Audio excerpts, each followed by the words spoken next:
அஸ்ஸலாமு அலைக்கும். மீண்டும் மாலை நேரத்துக்கான மிக முக்கியமான சில தகவல்களோடு தான் வந்திருக்கேன். வீடியோவை கடைசி வரைக்கும் பாருங்கள். தெரியாத நண்பர்களுக்கும் மறக்காமல் ஷேர் பண்ணுங்கள். வீடியோ பிடிச்சிருந்தா ஒரு லைக் பண்ணுங்கள், சப்ஸ்கிரைப் பண்ணுங்கள். மறக்காமல் பெல் பட்டனை ஒரு செலக்ட் பண்ணுங்கள்.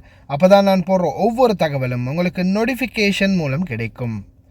பல மிக முக்கியமான தகவல்கள் இருக்குது. அதே மாதிரி காலை நேர செய்தியை பார்க்காதவங்க தயவு செய்து பார்த்துக்கோங்க. ஏன்னா இது மாலை நேரத்துக்கான செய்தி. காலை நேரம் போட்ட செய்தியை பார்க்காதவங்க கட்டாயம் போய் பாருங்கள். வீடியோக்குள்ளே போகிறதுக்கு முன்னாடி ஒரு முக்கியமான ஒரு விடயத்தை தெளிவுபடுத்தி போகணும் அப்படின்னு நினைக்கிறேன். யூடியூப்பில் மொனிடைசேஷன் அப்படின்னு ஒன்று கொடுப்பாங்க. அதுதான் பார்த்திங்கன்னா நீங்கள் வீடியோ பார்க்கும்போது வரக்கூடிய அட்வர்டைஸ்மெண்ட். அதே மாதிரி அந்த அட்வர்டைஸ்மெண்ட் போனால் தான் ஏதோ பார்த்து 10-5 கொடுப்பாங்க யூடியூப். இப்போ இந்த வீடியோவில் சிங்கள வீடியோவுக்கு சிங்கள தப்மெயில் சிங்கள டைட்டில் போட்டிருக்கிறேன். ஆனால் இந்த சிங்கள வீடியோவுக்கு சிங்கள டைட்டில் எழுதினத்துக்காக அந்த அப்ரூவலை லிமிட்டட் பண்ணிட்டாங்க. மஞ்சள் கலர் டாலர் கொடுத்துட்டாங்க. என்னடா இது சோதனை வந்தது நம்மளுக்கு அப்படின்னு சொல்லி சும்மா ஏதோ எனக்கிட்ட இருந்த தமிழ் டைட்டில் ஒன்று போட்டு ஓகே பண்ணி செக் பண்ணி பார்க்குறேன். வீடியோவில் எந்த குறையும் இல்லை. அப்போ ஒருவேளை டைட்டிலில் தான் பிரச்சனை இருக்குமோ அப்படின்னு செக் பண்ணி பார்க்கும்போது தமிழ் டைட்டிலை போட்டுட்டு தமிழ் எழுத்துள்ள டைட்டிலை போட்டு செக் பண்ணினா கடைசியில் ஆன் பண்ணிட்டாங்க. சிங்கள வீடியோவுக்கு தமிழ் எழுத்தில் தலைப்பு. என்னடா இது நமக்கு வந்த சோதனை அப்படின்னு நான் திரும்பி ஒவ்வொரு வேர்ட்ஸாக ட்ரை பண்ணி பார்க்குறேன். சிங்கள வேர்டுக்கு இடமே இல்லை. தமிழில் டைப் பண்ணி அடித்தா மட்டும்தான் அப்ரூவல் கொடுக்குறாங்க. கடைசியில் நம்மளுக்கு வந்த சோதனையா அப்படின்ற மாதிரி போயிடுச்சு. அதே மாதிரி தான் சில நேரங்களில் சிங்கள வீடியோ மாதிரியே தமிழ் வீடியோவுக்கு சில நேரங்களில் நீங்கள் டைட்டிலில் பார்த்துருப்பீங்க சிங்கள எழுத்து அட்டாச் ஆகிருக்கும். ஒரு 1-2 சிங்கள எழுத்துக்களோடு சம்மந்தப்பட்டிருக்கும். அதுக்கும் காரணம் என்னென்னு பார்த்தீங்கன்னா இதுதான். சில நேரங்களில் தமிழ் வீடியோவுக்கு சிங்களத்தில் டைட்டில் போட்டால் தான் அப்ரூவல் கொடுக்குறாங்க. யூடியூப் சில நேரங்களில் இந்த யூடியூப் பண்ணுற சேட்டை இருக்குது, தலை வலிக்கும். அதால் தான் சில நேரங்களில் யூடியூப்பில் வீடியோ அப்லோட் பண்ணுறதுக்கு லேட் ஆகிறது. சரி வாங்க, மிக முக்கியமான தகவலை பார்த்துடலாம். பார்த்துக்கோங்க, நல்லா பார்த்துக்கோங்க. ஆளை குறிப்பாக டாக்ஸி ஓட்டுநர்களே அந்த ஆளை நல்லாவே பார்த்துக்கோங்க. ஓட்டுநருக்கு நேர்ந்த ஒரு துயரமான சம்பவம் தான் இது. ஒரு டாக்ஸி ஓட்டுநருக்கு. அதுக்கு முன்னாடி இந்த சகோதரருக்கு இவருடைய வண்டியில் இந்த மாதிரி ஒரு டேஷ் கேம் இருந்ததால் தான் இந்த திருட்டு பயலை பிடிக்க முடிஞ்சிச்சு. டாக்ஸி ஓட்டுநர்களாக இருந்தாலும் சரி, ப்ரைவேட்டாக வண்டி வச்சுருக்கிறவங்களாக இருந்தாலும் சரி, வண்டி ஓட்டுறவங்க ஓன் வண்டி ஒன்று நீங்கள் தான் அந்த வண்டியை ஓட்டுறீங்க அப்படின்னா தயவு செய்து ஒரு டேஷ் கேம் வாங்கி பூட்டிக்கோங்க. ஒரு 10 தினார்லேருந்து 15-20 தினார்லேருந்து 30 தினார் வரைக்கும் ஒவ்வொரு விலைக்குமே இருக்குது. ஏன்னா இந்த டேஷ் கேம் பார்த்திங்கன்னா உங்களுக்கு அவ்வளோ ஒரு பொக்கிஷமாக இருக்கும். சில நேரங்களில் ஒரு விபத்து, யாராவது வேணும்னே முன்னாடி வண்டிக்கு முன்னாடி விழுந்துட்டாலோ சரி, அல்லது உங்கள் மேலே பிழையே இல்லை, அவர் தான் கொண்டு குறுக்கால விட்டார் அப்படின்ற மாதிரி ஏதாவது ஒரு ஆதாரம் காட்டுறதுக்கு நிச்சயமாக இந்த ப்ரூஃப் இருக்கணும். டேஷ் கேம் ஒன்று இருந்துச்சுன்னா உண்மையிலேயே பெரிய அளவு அது உங்களுக்கு ஒரு பிரயோஜனமாக இருக்கும். அதே மாதிரி உங்கள் சீட்டுக்கு பக்கத்து சீட் உட்கார்றவங்களையும் கேப்சர் பண்ணிடும். இப்போ வரக்கூடிய வீடியோ காட்சியை கொஞ்சம் பாருங்கள். ليش؟ وكيف كيف؟ فين موجود اغراض؟ اغراض مني الناحيه الثانيه. الاولى قدام الثانيه ورا. ايه تبي في مكان مني اخذ شهر. اوكي نبص.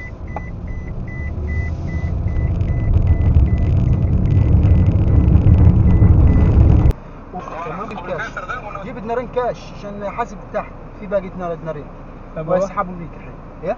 اسقول؟ ابي دينارين كاش الحين عشان اسحبهم وليك.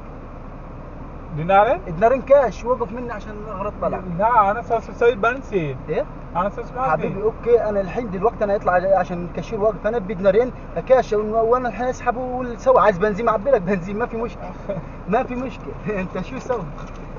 جيب هات دينار بعد. لا كافي بس هات دينار بعد. هات حبيبي هات لا بابا انا بابا لا والله لا بابا انا لازم امتي بعد المشكله. انا يا حبيبي انا يسحب الحين فلوس انا بكاش والله تحت. انا شو يلا وقف لي قدام قصر. அஸ்ஸலாமு நான் என்ன ஆளு எப்படி இருக்காங்கன்னா, நான் இது என்ன சீன் நடந்தேன் ஜும்மா சூக்கில் நான் வெயிட் பண்ணிட்டு இருந்தேன். அப்போ இவன் வந்துச்சுன்னா சாமான் கொஞ்சம் இருக்குது, சல்வாவில் கொஞ்சம் கொடுக்கணும், கொடுத்து திருப்பி நான் இங்கே வரணும், எவ்வளோ எடுப்பான்னு கேட்டான். நான் சொன்னேன் எனக்கு பேச்சு மாதிரி இருந்துட்டு யோசிக்க அப்படி இருந்துட்டு நான் 3 கட்டி தான் சொன்னேன். இவன் நான் 3 கேடி இல்லை நான் 4 கேடி தாரேன். நான் சரி எங்கே சாமான் இருக்குன்னு கேட்டேன். இவங்க நான் லூலுக்கு பின்பக்கத்தில் இருக்கு, அங்கால பக்கத்தில் இருக்கு. நான் அது வங்காள பக்கத்துக்கு போனது போச்சுன்னா ஒரு 5 நிமிஷம் சாமான் எடுத்துகிட்டு வரேன். நான் போனான், போய் திருப்பி வந்துச்சு. நான் அங்கே சேஞ்ச் இல்லையா, சேஞ்ச் தான். நான் என்னட்ட காசு இல்லைடா, பெட்ரோலுக்கு மட்டும் காசு வச்சிருக்கேன், அதை தான். நான் இதுக்கப்புறம் அவன் சொன்னான் அங்கால பக்கத்தில் இருக்கு, லூலில் பின் பக்கத்தில் இருக்கு சாமான் எடுக்க போனே இவ்வளோ.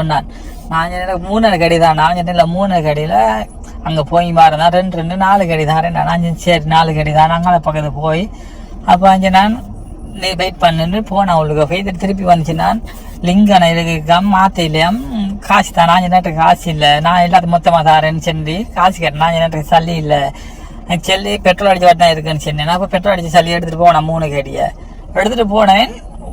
போனேன் தான். இப்போ ஒரு 5 நிமிஷம் கோல் எடுத்தேன், ரிங் போச்சு. 5 நிமிஷம் கோல் எடுத்தேன், ரிங் போச்சு. திருப்பி வருவான்னு சொல்லி திருப்பி வெயிட் பண்ணேன். திருப்பி ஒரு 5 நிமிஷம் கோல் எடுத்தேன், ரிங் போச்சு. திருப்பி ரிங் போகுதானே, எல்லா சாமான் எடுத்துகிட்டு பில் போட்டு வரப்படாங்கன்னு நினைச்சிட்டு இருந்தேன். அதே போகிற ஒரு ஆயிடுச்சு. திருப்பி கோல் எடுத்தால் ஃபோன் ஆஃப்ல இருக்கு, ஃபோன் வேலை செய்யவும் இல்லை, அம்மி வரையும் இல்லை. எனக்கு சல்லி 3 கேடிஎம் எடுத்துட்டு போய் தையமாத்தி இவன் மிஸ்ரியா காணு நான் மிஸ்ரியே தெரியா நான் காணு. அழகா நான் மரியாதானே பேசினேன். பாபா இப்படிலாம் பெட்ரோல் அடிச்சுதான் பாபா காசு இருக்கு, இதுண்டா எனக்கு வேணும் அப்படின்னா சரி நான் தாரேன், எல்லாத்தையும் தாரேன், பெட்ரோல் அடிப்போம்லாம் சொல்லி அழகா பேசிட்டான் போனான். பெய்த்தின கடைசி 2 அவர் எனக்கு ஓடினவும் இல்லை, வண்டி நான் அன்றைக்கு ஓடினவும் இல்லை. அவனை பார்த்துட்டு இருந்தது அந்த காசு மாறல. என்கிட்ட இருந்த 3 கேடிஎம் எடுத்துட்டு போய்த்தான். சரியா எல்லாத்தையும் எடுத்து போய்த்தான். இதை எப்படியெல்லாம் திருடுறானுங்க, உட்காந்து யோசிப்பாங்களோ பாருங்க. பயங்கர திருட்டு பையன். இவரோட நம்பருக்கு நானும் டயல் பண்ணி பேசி இந்த விஷயத்தை ஸ்டார்ட் பண்ணும்போதே ஃபோனை கட் பண்ணி பிளாக் பண்ணிட்டாரு. அதுக்கப்புறம் கோல் அடிக்கிறேன் இந்த சைடில் ஓடுது பாருங்கள். கோல் அடிக்கிறேன் பிளாக் பண்ணி விட்டார். பிஸி தான் காட்டுது. தயவு செய்து ரொம்ப கவனம். இது இன்னொரு வகையான டெக்னிக், ஞாபகம் வச்சுக்கோங்க. கொஞ்சம் நில்லுங்க, என்கிட்ட சேஞ்ச் இல்லை, ஒரு 5 தினார் சேஞ்ச் கொடுங்க, நான் இந்த பொருளுக்கு காசை கொடுத்துட்டு வாங்கிட்டு வந்துடுறேன் உடனே அப்படின்னு சொல்லிட்டு எவனாவது கேட்டான்னா தயவு செய்து கொடுத்துடாதீங்க. கஷ்டப்பட்டு சம்பாதிச்ச காசும் இல்லை, அவங்களோட சேர்ந்து சுற்றின ஹயரும் இல்லாமல் போயிடும். டாக்ஸி ஓட்டுநர்களே, இது உங்களுக்கு மிகப்பெரிய ஒரு பாடம். தயவு செய்து இதை கவனத்தில் கொள்ளுங்க. அதே போல் இந்த நேரத்தில் இன்னொரு முக்கியமான விடயம், அரபு நாடுகளில் இப்போது எமிரேட்ஸ் ஸ்டார்ட் பண்ணிட்டாங்க. வேறு எதுவுமே இல்லைங்க, கையாலேயே நம்ம பே பண்ண போகிறோம். கார்டும் இல்லை, கேஷும் இல்லை, எதுவும் இல்லை. நம்மளுடைய நம்முடைய உள்ளங்கையை கொண்டு போய் மெஷினில் வச்சாலே போதும், பேமெண்ட் ஓகே ஆகிரும். இது பார்த்திங்கன்னா சீனாவில் மிக பிரபல்யமான ஒரு பேமெண்ட்டாக இப்போ ஆரம்பிச்சிருக்குது. வேறு எதுவுமே இல்லை, நம்மளுடைய உள்ளங்கையை கொண்டு போய் மெஷினில் வச்சாச்சு, நம்ம அக்கௌண்ட்டில் காசு இருக்குல்ல, அந்த அக்கௌண்ட்லேருந்து பே ஆகிரும். நம்ம காசு கையில் எடுத்துகிட்டு போகணும்னு அவசியம் இல்லை. ஏன் கார்டு கூட நம்ம இனிமேல் கொண்டு போகணும்னு அவசியம் இல்லை. அடடா ஃபோனை மறந்து போய் வச்சுட்டு வந்துட்டோமே, கவலையை விடுங்க. உங்கள் கை உங்கள் கூட இருக்கும் வரைக்கும் நோ டென்ஷன். அந்த மாதிரியான ஒரு பேமெண்ட் இப்போ எமிரேட்ஸில் கொண்டு வந்திருக்காங்க. இதுக்கு பிறகு இன்னும் ஃப்யூச்சரில் மற்ற நாடுகள்லையும் கொண்டு வந்துடுவாங்க. இது பார்த்திங்கன்னா நம்ம கையிலேயே கை ரேகையை வச்சு ஸ்கேன் பண்ணி காசை கலெக்ட் பண்ணிடும். வேறு லெவலில். ஆனால் தூங்கும்போது எவனாவது மெஷினை கொண்டு வச்சு அடிச்சுட்டு போனால் தான் ஆப்பு இருக்குது. அடுத்ததாக மிக முக்கியமான தகவல், காற்றுடைய வேகம் இன்னும் அதிகரிக்குது. தூசியுடைய காற்று இனி வரும் நாட்களில் தொடர்ந்து நீடிக்கும். அதே போல் தொடர்ந்து 13 நாட்களுக்கு மிக அதிகமான வெப்பநிலை இருக்கும். في 3/7 بإذن الله تعالى راح يطلع النجم الثالث والأخير من نجوم البوارح، وهو نجم الجوزة الأولى. تستمر معانا الحرارة والجفاف حتى 16/7، وينتصف الصيف بعدها وندخل في موسم السموم والرياح الجافة المثيرة للغبار مع طلوع نجم الجوزة الثانية.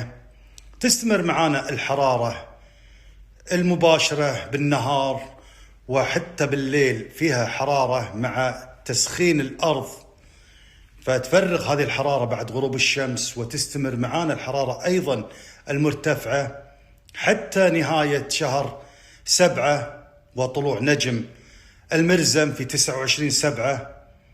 تبدأ الحرارة تعتدل في نهايته خاصة بالليل، لكن بالنهار الحرارة مستمرة ويانا مرورا في موسم أو காய்கள் இப்போ பெருசாக ஆரம்பிச்சிடுச்சு ஈச்ச மரத்தில். இப்போதைக்கு பார்த்திங்கன்னா ஈச்ச மரங்கள் வந்து நல்லா காய்க்கும் போது, பேரிச்சை மரங்கள் நல்லா காய்க்கும் போது பார்த்திங்கன்னா அதுக்கப்புறமா ருத்தூபா தன்மை வந்து இன்னும் அதிகரிச்சிடும். அதுக்கான முக்கியமான காரணம் அந்த பழங்கள் வந்து அந்த காய்கள் வந்து பழுக்கிறதுக்காகத்தான் இந்த ருத்தூபா தன்மை, ஈரப்பதம் அதிகரிக்கும். அதே போல் இனி வரும் நாட்களில் கடைசி கால வெப்பம் வந்து இன்னும் அதிகமாக இருக்கும், அதிக தாக்கத்தை கொடுக்கும். தூசியுடன் கூடிய காற்றும் வந்து பார்த்திங்கன்னா இந்த நாட்களில் ரொம்ப அதிகமாக இருக்குது. அதனால் தயவு செய்து ரொம்ப கவனமாயிருங்க அனைவருமே. அடுத்த ஆபத்து ரெடி ஆகுது மக்களே. தனியார் குடியிருப்புகளில் உள்ள 3000 வணிக சட்ட அலுவலகம், 5000 வணிக நர்சரிகள், உரிமம் இல்லாத 3000 வணிக வலுப்படுத்தப்படும் பள்ளிகள், 1000 வணிக தொண்டு நிறுவனங்கள், நகராட்சியின்படி குடியிருப்பு வகைப்பாடு தத்துவார்த்த புலம் மற்றும் யதார்த்தமானது அதன் வகைப்படுத்தலை மறுபரிசீலனை செய்யும் என தெரிவிக்கப்பட்டுள்ளது. ஏனெனில் இது வணிக மற்றும் முதலீட்டுத் துறைக்கு விரிவடைகிறது. புரியுதா என்ன சொல்கிறேன்னு? எந்த ஒரு அப்ரூவலும் இல்லாமல் 1000 தொண்டு நிறுவனங்கள், சேரிட்டி இருக்குது. குவைத்தி வீடுகள் இருக்கக்கூடிய பகுதிகளில் உள்ள குவைத்தி வீடுகள் மாதிரியே அந்த வீட்டிலேயே அந்த இதுகள்லாம் நடத்துகிறாங்க. அடுத்ததாக 3000 வணிக சட்ட அலுவலகங்கள். இதில் இன்னொரு முக்கியமான விடயம் என்னென்னா, கிட்டத்தட்ட 5000 நர்சரிகள், மொண்டசோரிகள் வந்து இருக்குதுன்னு சொல்கிறாங்க. இது எல்லாமே வந்து பார்த்திங்கன்னா இனி வரும் நாட்களில் வணிக சம்பந்தப்பட்ட பகுதிகளுக்கு மாற்றணும், குடியிருப்பு பகுதிகளில் இருந்து அப்படின்றத தெரிவிச்சிருக்கிறாங்க.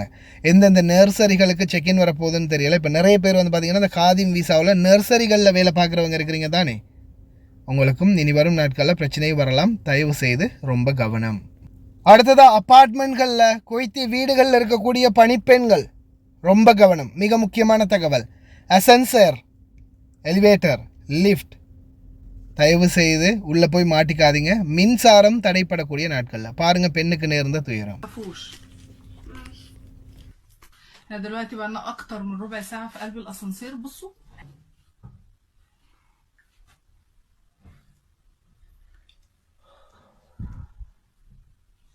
ايوه بيتحرك. طب اول ما نظبط على الباب ونقف. ماشي ماشي،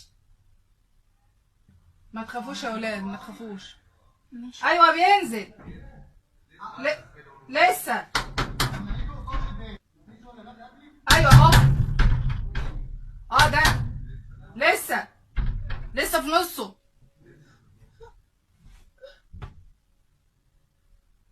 ايوه لا لسه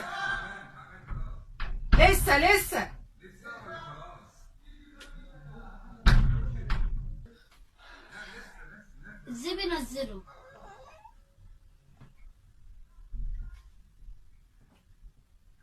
உங்கள் ஏரியாவில் மின்சார தட்டுப்பாடு இருக்குதா, இடைக்கிட மின்சாரம் தடைப்படுதா, அப்படி இருக்கும் பட்சத்தில் தயவு செய்து லிஃப்ட் யூஸ் பண்ணுறத முடிஞ்ச வரைக்கும் தவிர்த்துக்கோங்க. ஏன்னா சில நேரத்தில் சில லிஃப்ட்டுகள் வந்து மெனுவலாக கூட ஓப்பன் பண்ண முடியாத சூழலில் உருவாகிடும். கேபிள் ரொம்ப பழசாக இருக்கும், அந்த கேபிளோடைய மேலே இருக்கக்கூடிய என்ஜின் வந்து டேர்ன் ஆக முற்றும். அந்த நேரத்தில் மெனுவலாக கூட உங்களை காப்பாற்ற முடியாமல் போகிறோம். மின்சாரம் வந்து சில நேரங்களில் அரை மணி நேரம், 1 மணி நேரம், 2 மணி நேரம் அப்படி தடைப்பட்டுச்சுன்னா உள்ள மூச்சு விடக்கூட முடியாது. அதனால் உங்கள் ஏரியாவில் மின்சாரம் தடைப்படுதா இருந்தால் லிஃப்ட் உபயோகிக்கிறத முடிஞ்ச வரைக்கும் தவிர்த்துக்கோங்க. அப்படி இல்லைன்னா லிஃப்ட்டுக்குள்ளே போகும்போது மின்சாரம் தடைப்பட்டால் பிரச்சனைகளுக்கு முகம் கொடுக்க வேண்டி வரும். கவனம். உள்துறை அமைச்சர் ஷேக் ஃபஹத் யூசுப் சவுத் அல் சபா அவர்களுடைய உத்தரவின் அடிப்படையில் எதிர்வரும் நாட்களில் பணிச்சட்டத்தை மீறியவர்கள், இப்போ ரீசெண்டாக பிணைதல்காரில் பிடிப்பட்டவர்கள், இவங்களுக்கு ஒரு சலுகை வாய்ப்பு வழங்கப்படும் அப்படின்னு எதிர்பார்க்கப்படுது. அதே மாதிரி இவங்களை நாடு கடத்தும் மையத்துக்கு அனுப்பாமல் உடனடியாக மனித வளத்துக்கான பொது ஆணையகம் அவங்களுக்கு வந்து இப்போது இந்த கானூன் இவங்களுக்காக தான் கொண்டு வந்ததே. அந்த கானூன் காதிமில் வேலை செய்கிறவங்க ஷூனுக்கு மாற்றிக்கொள்ளலாம் அப்படின்ற அந்த சந்தர்ப்பத்தை வச்சு இவங்களுக்கும் ஒரு முதலாளியை தேர்ந்தெடுத்து அவங்களுடைய அந்த பழைய கஃபீல்கிட்டேருந்து ரிலீஸ் எடுத்து புதிய முதலாளி ஒரு ஷூன் கஃபீலிடம் வேலைக்கு மாறக்கூடிய ஒரு வாய்ப்பை பெற்றுக் கொடுப்பாங்க அப்படின்னு நம்பப்படுது. அதே மாதிரி அந்த மாதிரியான ஒரு தகவல் தான் இப்போ ரீசெண்டாக வெளியாகி இருந்துச்சு. நான் உங்களுக்கு நியூஸ்லேயும் போட்டிருப்பேன்.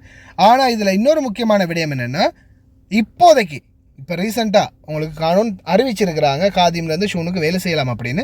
ஆனால் இப்போ வரைக்கும் நீங்கள் காதிமில் எங்கேயாவது வேலை செஞ்சாலும், கடைகள்லையோ அல்லது வியாபார தலங்கள்லையோ அல்லது வேறு எங்கேயாவது நீங்கள் டாக்ஸி ஓடினாலோ ப்ரைவேட்டாக வண்டி வச்சுருந்து நீங்கள் டிரான்ஸ்போர்ட் செஞ்சாலோ எது செஞ்சாலுமே பிடிப்பாங்க, கைது பண்ணுவாங்க, நாடு கடத்துவாங்க. அதை ஞாபகத்தில் வச்சுக்கோங்க.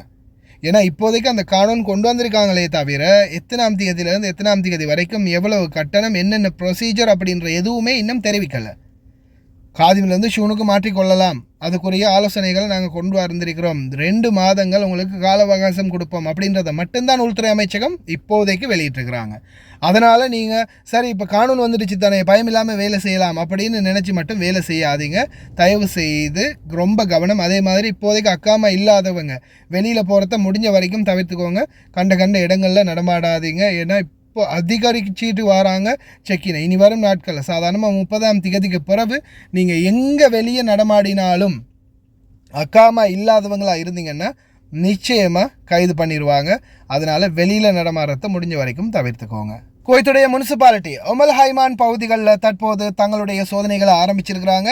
குறிப்பாக உங்களுக்கும் தெரிவிக்கலாம், ஏதாவது பிரச்சனைகள் இருந்தால் முனிசிபாலிட்டிக்கு வாட்ஸ்அப் மூலம் தெரிவிக்கலாம். 25 22 57 99 என்ற வாட்ஸ்அப் இலக்கம் ஊடாக ஏதாவது விதிமீறல்களோ இல்லை உங்கள் வீட்டுக்கு முன்னாடி குப்பை குளங்கள் அதிகமாக இருக்குது, அப்பார்ட்மெண்ட்கள் இந்த பழைய கட்டடங்களை வந்து உடைக்கிறாங்க, அதில் குப்பைகளை வந்து தெருவில் போட்டுக்கிறாங்க, உங்களுக்கு ரொம்ப இடையூறாக இருக்குது அப்படின்ற எந்த ஒரு பிரச்சனை இருந்தாலும் நீங்களும் அதை வீடியோ பண்ணி லொக்கேஷனோட வாட்ஸ்அப் மூலம் அனுப்பலாம் முனிசிபாலிட்டிக்கு, அந்த வாட்ஸ்அப் இலக்கத்துக்கு. அதே போல் இப்போது பல பகுதிகளிலையும் தொடர்ந்து சுத்திகரிப்பு பணிகள் மற்றும் பழைய வாகனங்களை சைட் பண்ணுறது ஆரம்பமாகி இருக்குது. ரொம்ப கவனம், வாகனங்கள் நிறுத்தக்கூடியவங்க. اليوم طالعين عليه هو شكوى واردة إلينا من وسائل التواصل الاجتماعي من مكتب معالي الوزيرة وبناء على توجيهات المدير العام. اليوم مثل ما شايفين بمنطقة النهضة قطع واحد قاعد نشيل التجاوزات المهملة اللي هي موجودة من سيارات مهملة وطبعا وتربية حيوانات في ساحة طبعا غير مرخصة، وسوف يتم اتخاذ الإجراءات القانونية. جابر البذالي رئيس المراكز بلدية الكويت، مراقبة النظافة، محافظة الجهرة. حاليا حنا في النهضة نقوم برفع السيارات المهملة الموجودة في الساحات الترابية، وكذلك تنظيف الساحات الترابية بالكامل من أشجار وطابوق ومخلفات بناء. இந்த பக்கமெல்லாம் எந்த சோதனையும் வராதுப்பா, நம்ம பாதுகாப்பாக இருக்கலாம் அப்படின்னு நீங்கள் நினச்ச பகுதி தான் சொலைபியா பண்ணை பகுதி, கேப் ஜக்கூர். இந்த பகுதிகளில் சோதனைகள் வராது, இங்கெல்லாம் யாரும் வரமாட்டாங்க, இதெல்லாம் தனிக்காட்டு ராஜா நம்ம தான் அப்படின்னு மட்டும் நினைக்காதீங்க. அதுக்கு படிக்கிறாங்க. இதோ சொலைபியா பண்ணை பகுதிகளில் உள்ள நிலைமைகளை போய் சோதனை செஞ்சு பாருங்கள்.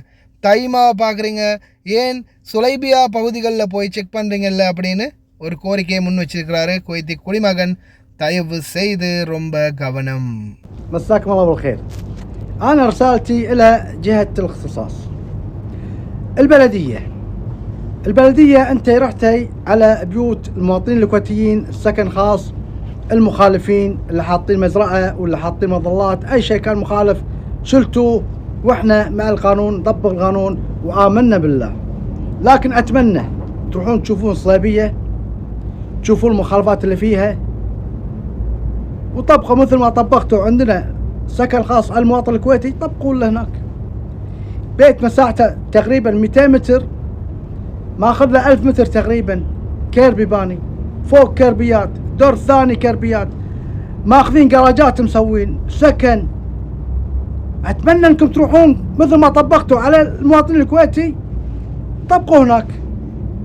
وبعدين اتمنى من وزارة الكهرباء، ما ادري هم دفعوا كهرباء دافعين ماي ما ندري، اتمنى من وزارة الاسكان او الداخلية او الجيش اللي عندهم بيوت هناك مخصصة لهم، روحوا هم شيكوا شوفوا اللي معطينا البيت هو اللي ساكن فيه ولا معجرة بالباطل. 1,060,000 واحد في البيت، 60,000 عائلة في البيت. اتمنى انكم تطبقون مثل ما طبقتوا علينا احنا ككويتيين، تطبقونا على اللي هناك. وهذه ترى منطقة صليبية ترى بالكويت، داخل الكويت ما هي خارج الكويت، كاهي خطوتين. اتمنى ان رسالتي توصل والفيديو هذا يوصل للمسؤولين، وعسى الله يحفظ الكويت وشعب الكويت من كل مكروه. الله يحفظ اميرنا وولي عهده. السلام عليكم. சொலைபியா, தைமா இந்த மாதிரி பகுதிகளை பற்றி நிறைய பேர் கேள்வியே பட்டிருக்க மாட்டீங்க. அதே மாதிரி நீங்கள் இப்போ குவைத்துக்குள்ளே புதுசாக வந்திருக்கீங்க அப்படின்னா, இல்லை குவைத்துக்குள்ளே இருந்தாலும் ஒரு சிலருக்கு இந்த பகுதிகளில் என்னன்னே தெரியாது. குவைத்தில் தகர கொட்டாய்களால் ஆன கெர்பி வீடுகளில் குவைத்திகள் வாழ்கிறாங்க அப்படின்னா நம்ப முடியுமா? இதுதான் அந்த காட்சிகள், பாருங்கள்.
கடல்லே இல்லையா அப்படின்ற மாதிரி இருக்குதா? என்னடா இவ்வளோ பெரிய பணக்கார நாட்டில் இப்படியுமா இருக்கிறாங்க குவைத்திங்க அப்படின்னு கேட்டிங்கன்னா, ஆமாம், இப்படி தான் இருக்கிறாங்க. இது வந்து பார்த்திங்கன்னா பெதூன் குவைத்திகள் அப்படின்னு சொல்லுவாங்க. கடந்த காலங்களில் வேறு அரபு நாடுகளில் இருந்து இடம்பெயர்ந்தவங்க இன்னுமே வந்து இவங்க பார்த்திங்கன்னா நம்மளில் இப்போ அக்காமா இல்லாதவங்கன்னு சொல்கிறோம் இல்லையா, சட்டவிரோத குடியிருப்பாளர்கள்னு, அதே பேரில் தான் இவங்களும் இருக்கிறாங்க, சட்டவிரோத குடியிருப்பாளர்கள்.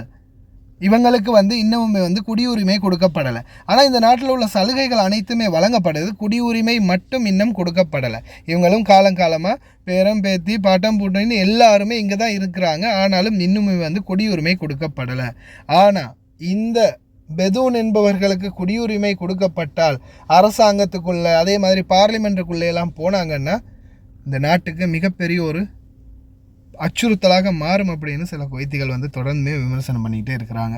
ஏன்னா அவங்க வந்து பெதூன்கள்கிட்ட வேலை செய்கிறவங்க கமெண்டில் போடுவாங்க, பாருங்கள் எப்படி இருக்கும்னு. கடைசி வரைக்கும் பார்த்து எல்லாருக்குமே ரொம்ப நன்றி. தெரியாத நண்பர்களுக்கும் மறக்காமல் ஷேர் பண்ணுங்கள். வீடியோ பிடிச்சிருந்தா ஒரு லைக் பண்ணுங்கள், சப்ஸ்கிரைப் பண்ணுங்கள். இன்னொரு நல்ல வீடியோவில் சந்திக்கலாம்.